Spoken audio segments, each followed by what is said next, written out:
Misha, kjo marrëdhënia midis Rusisë dhe Iranit,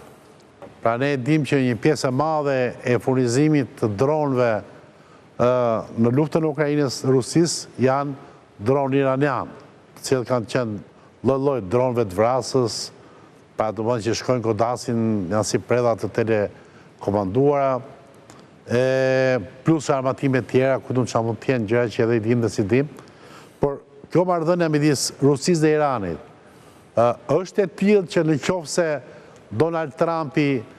përshkallëzon acarimin, si tha dhe zoti Shala,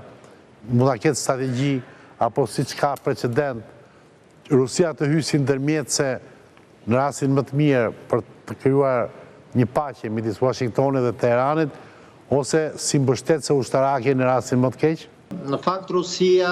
ka një pakt, domethënë marrëveshje strategjike me Iranin, e firmosur jo shumë kohë më përpara, për ndihmë reciproke ushtarake dhe tashti është legjitimizuar dhe prodhimi i dronave dhe i raketave, domethënë me rrezet të ulët veprimi. Sigurisht që Rusia mund të ndikojë dhe Trumpi,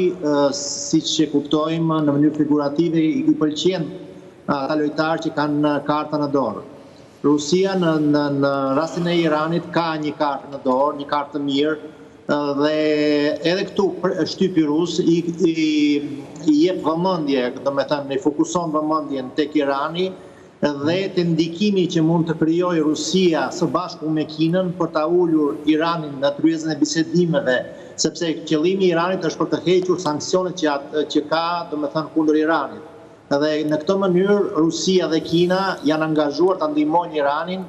për të hequr të sankcione. Po si mund të heqin sankcione duke,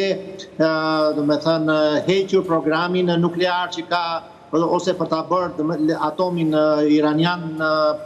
paqësor, jo për qëllime ushtarake. Dhe kjo është mundësia që ka Rusia për të ndihmuar Shtetet e Bashkuara të Amerikës dhe në lindjen e mesme, në fakt dhe të afërm, Rusia me Shtetet e Bashkuara mund të bëhen jo vetëm domethënë miq, por dhe aleat në shumë drejtime.